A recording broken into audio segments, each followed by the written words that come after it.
এই যে গ্রামের মেঠোপথ দেখছেন পিছনে, এই যে সরিষা ফুল, একেবারে চরাঞ্চল। এটি আসলে লক্ষ্মীপুর শহর থেকে বেশি দূরে না, আপনার 8 থেকে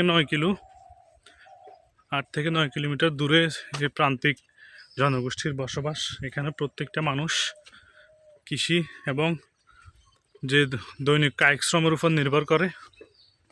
আসলে আমি সবসময় চেষ্টা করি মানুষ এবং মানুষের জীবন ও জীবিকা তুলে ধরার জন্য।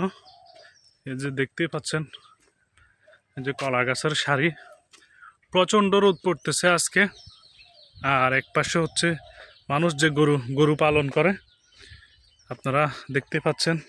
এই যে খড়ের যে, আমরা এক এক ভাষায় এক একটা আমরা হারা বলি, যে লক্ষ্মীপুর এবং নোয়াখালীর আঞ্চলিক ভাষায়, যদিও আমি নোয়াখালীর ছেলে।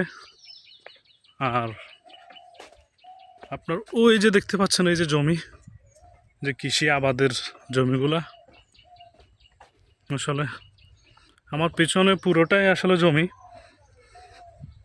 যেগুলাতে কিছুদিন আগে ধান চাষ হয়েছে। ধান চাষ হওয়ার পরে এখন আবার প্রস্তুত হচ্ছে, আবার হয়তো বা এখানে আবার ধান চাষ করবে। এ হলো আসলে লক্ষ্মীপুরের যে প্রান্তিক জনগোষ্ঠী এবং কৃষি সমাজের, কৃষি মানুষের অবস্থা।